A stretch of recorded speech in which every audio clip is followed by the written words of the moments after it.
Hello friends. तो हमारा ये जो प्रीवियस वीडियो था जिसमें हमने सर्वेइंग का जो क्लोज ट्रैवर्स का प्रॉब्लम स्टार्ट किया था, उसका ये सेकंड पार्ट है आज का वीडियो।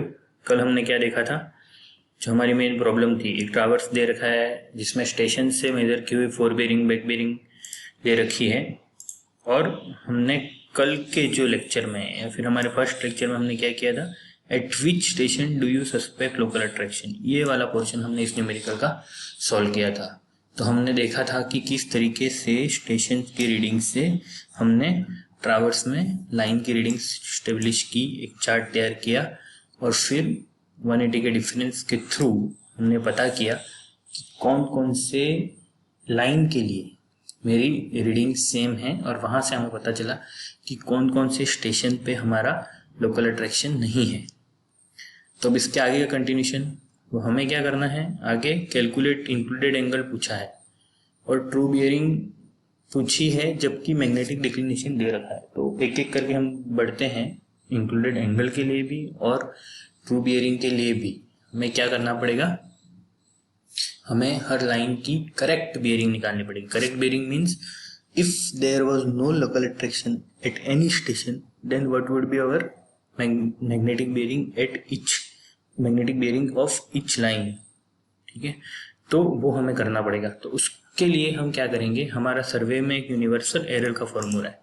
चाहे आप ट्रावर्स सॉल्व करें या चेन ट्रावर्सिंग कर रहे हैं या फिर आप लेवलिंग कर रहे हैं या आप कंपास ट्रावर्सिंग कर रहे हैं, ट्रिग्नोमेट्रिक लेवलिंग कर रहे हैं, कहीं पर भी एरर, सर्वे में जब एरर वर्ड यूज होता है किसी भी पॉइंट पे, किसी भी स्टेशन पे, किसी भी लाइन के लिए, एक्स पैरामीटर के लिए, तो एरर का क्या फॉर्मूला है मेरा, observed value minus actual value, और करेक्शन क्या हो जाएगा दैट पर्टिकुलर एक्स पैरामीटर के लिए, नेगेटिव ऑफ एरर। ठीक है, अब आपको मैं यहाँ पे सीधा correction is equal to actual minus observed भी इस न्यूमेरिकल के लिए बता सकता था, लेकिन आप सर्वेइंग में एरर का फॉर्मूला याद रखिए, करेक्शन को उसका नेगेटिव करिए, क्योंकि बहुत सारी जगह पे करेक्शन, करेक्टेड ये वर्ड बाय डिफॉल्ट यूज होता है और फिर कंफ्यूजन के चांसेस बढ़ जाते हैं। तो बेटर हमारे लिए यही है कि हम क्या करें, एरर का फॉर्मूला याद रखें।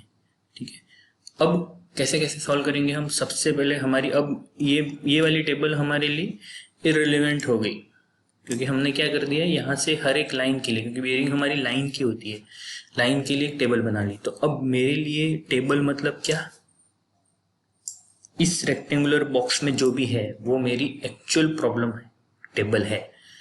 तो अब हमने क्या पता किया है 180 के डिफरेंस से कल, कि मेरा स्टेशन ए और बी लोकल अट्रैक्शन से फ्री है।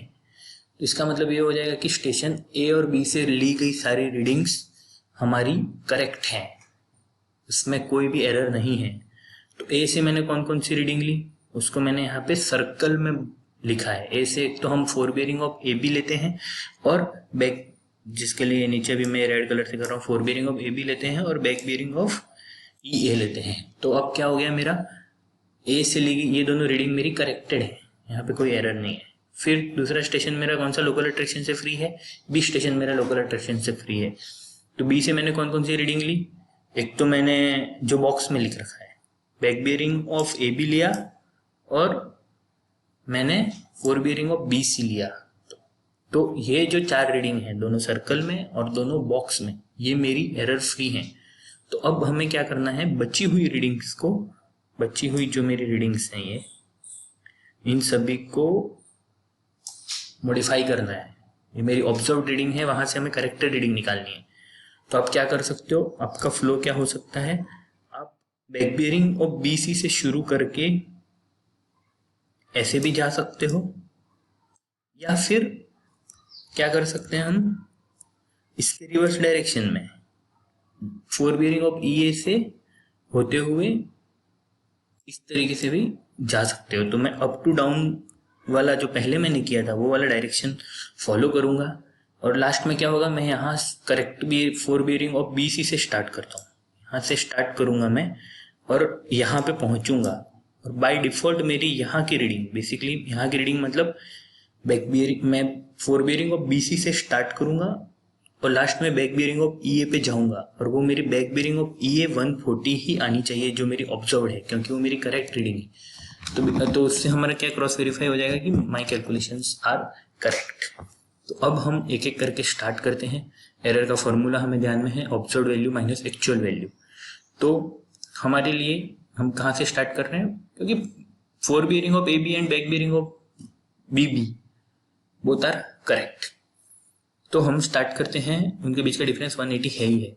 हम स्टार्ट करते हैं fore bearing of BC is equal to what, तो सिंस करेक्टेड या फिर correct fore bearing of line BC is equal to 90 डिग्री, तो back bearing of line BC क्या हो जाएगा, फोर बियरिंग और बैक बियरिंग जब लोकल अट्रैक्शन नहीं हो तो उनके बीच का डिफरेंस क्या होगा, 180 डिग्री।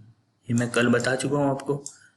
तो अब हमें क्या करना है, because value is less than 90 डिग्री, तो 180 डिग्री आपको क्या करना पड़ेगा, ऐड करना पड़ेगा। तो मैंने 90 डिग्री में 180 डिग्री ऐड कर दिया, तो क्या है मेरा 270 डिग्री। तो corrected back bearing of line BC क्या होनी चाहिए, फ्री फ्रॉम लोकल अट्रैक्शन होने पर 270 डिग्री, लेकिन हमारी ऑब्जर्व्ड रीडिंग क्या है 269 degree, but observed back bearing of line BC is what 269 degree. तो एरर, अब यहाँ बात चल रही है बैक बियरिंग ऑफ BC की बैक बियरिंग कहाँ से ली जाती है। सपोज कि ये मेरा B है और ये मेरा स्टेशन C है, ठीक है। तो बैक बियरिंग ऑफ BC कहाँ से लोगे आप, back bearing of BC means यहां से लेके इधर की रीडिंग जो कि मेरी स्टेशन C से ली गई है। बैक बियरिंग ऑफ BC मैं कहां से लेता हूं, स्टेशन C से। तो एरर हमेशा हमें लाइन का नहीं स्टेशन का मिलेगा। वाई, क्योंकि रीडिंग आप कहाँ पे लेते हो, स्टेशन पे इंस्ट्रूमेंट को सेट करके लेते हो। एरर एट स्टेशन C क्या मिल जाएगा मेरे को, फॉर्मूला क्या है मेरा, ऑब्जर्व माइनस एक्चुअल। ये वाला मेरा फॉर्मूला है ऑब्जर्व माइनस एक्चुअल। तो ऑब्जर्व वैल्यू क्या थी 269 डिग्री और एक्चुअल रीडिंग क्या, करेक्टर वाली रीडिंग क्या है, एक्चुअल मीन्स एक्चुअल जो होनी चाहिए थी फ्री ऑफ एरर 270 डिग्री। तो आया मेरा माइनस का 1 डिग्री, ठीक है। तो ये है मेरी C स्टेशन पे एरर। तो C स्टेशन पे करेक्शन क्या हो जाएगा, and correction at station C is equal to negative of error plus का 1 डिग्री। एंड की जगह आप यहाँ पे देयरफॉर लिख सकते हो, ठीक है। Therefore correction at station C is equal to plus का 1 डिग्री।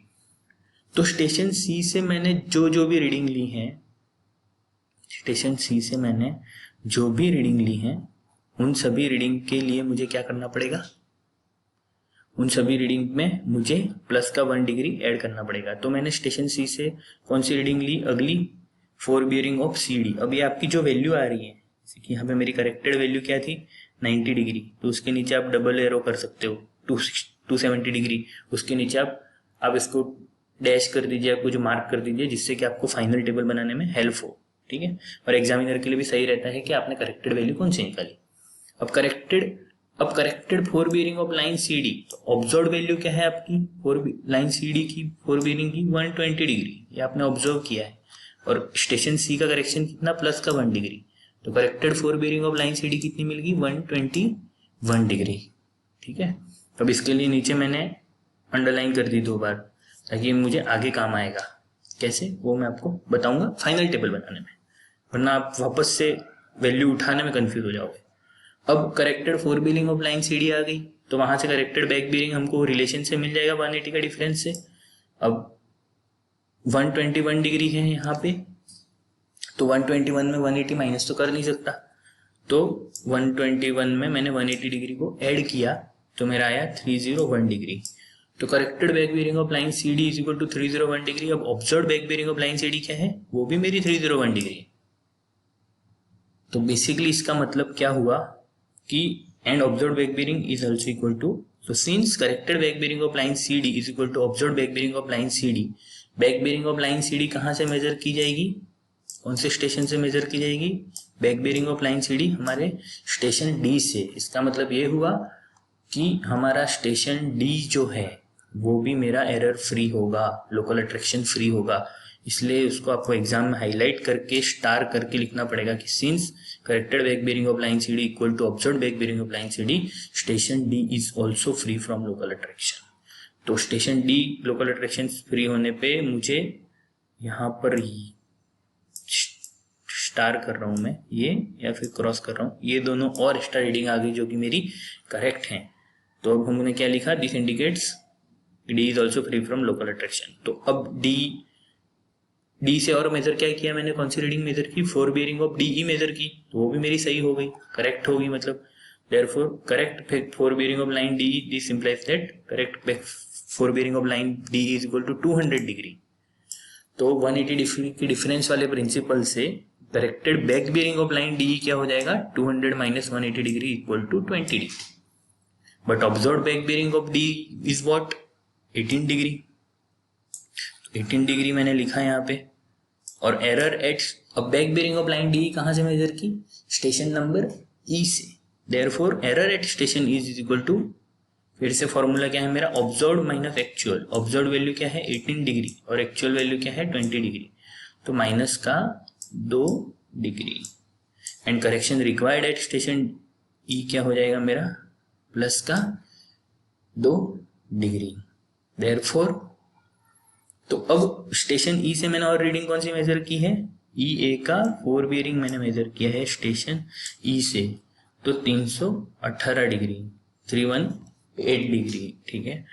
तो 318 degree corrected fore bearing of line E A, plus यहाँ का करेक्शन 2 डिग्री, तो दैट इज 320 डिग्री मेरी क्या होगी, corrected fore bearing of line E A हो गया 320 डिग्री। तो 180 डिफरेंस के रूल से मेरा क्या होगा, corrected back bearing of line E A क्या हो जाएगा, 320 degree minus 180 degree, that is 140 degree. और observe back bearing of line ये क्या है, 140 डिग्री। तो मैंने क्या कहा था आपको शुरू में कि आप यहाँ से स्टार्ट करोगे और लास्ट तक पहुंचोगे और वो वैल्यू भी 140 डिग्री आनी चाहिए। दैट मीन्स और कैलकुलेशंस आर करेक्ट। वापस से आपको क्वेश्चन में जाके देखने की जरूरत नहीं है कि गलत किया है कि सही किया है, सारी which is equal to observe back bearing of line E A is okay, कोई इशू नहीं है। अब आपको एक्चुअल क्वेश्चन में ये स्टेप उस स्टेप के लिए हेल्पफुल है, इंक्लूडेड एंगल और मैग्नेटिक डिक्लिनेशन वाले कंसेप्ट को लगाने के लिए। तो अब आपको इस तरह से रखोगे पैराग्राफ फॉर्म में तो गलती होने के चांस है। तो हम क्या करेंगे, corrected magnetic bearing, final corrected magnetic bearing of all line का एक टेबल बना देंगे, लाइन फोर बियरिंग और बैक बियरिंग, और जो भी करेक्टेड वैल्यू थी हमारे इस पैराग्राफ जो कैलकुलेशन की वहां से उठा लेंगे। जो एक्चुअल में थी उनको तो पहले लिख दिया 80, 260, 90 और 140, और बाद में back bearing of BC corrected कौन सी है मेरी, 270 डिग्री, तो 270 डिग्री मैंने यहाँ लिख दिया। फिर 120 डिग्री, 301 डिग्री, ये सारी वैल्यू लिख के मैंने टेबल बना दी। और ये थोड़ा मेरा अलग तरह का क्वेश्चन था। अलग तरह का मतलब किस हिसाब से बोल रहा हूँ मैं, कि पहले 180 डिफरेंस वाले कंसेप्ट से मेरे 2 स्टेशन लोकल अट्रैक्शन फ्री आए थे, लेकिन ड्यूरिंग कैलकुलेशन हमें पता चला कि स्टेशन डी भी मेरा लोकल अट्रैक्शन से फ्री है। और मेरे क्वेश्चन में उन्होंने जो कल का हमने स्टेप्स किया था, कल हमने जो सोचा था कि हमने इस पोर्शन का आंसर दे दिया है, वो पोर्शन क्या था, eight which stations do you suspect local attraction. अब उसमें कुछ करेक्शन मॉडिफिकेशन आया है। कल हमें ए और बी स्टेशन ही लोकल अट्रैक्शन फ्री लगे थे, अब हमारा एक नया एडिशन आया है स्टेशन डी का। तो फिर से आपको एग्जाम में स्पेसिफाई करना पड़ेगा कि कौन कौन से स्टेशन पे लोकल अट्रैक्शन नहीं है, ए पे नहीं है, बी पे नहीं है, वो तो हमें कल ही पता चला गया था। आज एक नया पता चला है कि डी पर भी लोकल अट्रैक्शन नहीं है। तो and station C and E are affected from local attraction, ठीक है। तो ये अभी हमारा कैलकुलेशन की 2 स्टेप कंप्लीट हुई हैं। जो हमारा अगला है मेन क्वेश्चन में इंक्लूडेड एंगल कैलकुलेट करने का और ट्रू बियरिंग कैलकुलेट करने का, वो मैं नेक्स्ट वीडियो में आपको बताऊंगा। Thank you friends. अगर आपको कोई डाउट है कैलकुलेशन में, किसी स्टेप में कोई इश्यू है, तो आप कमेंट सेक्शन में जाके पूछ सकते हैं। Okay, thank you.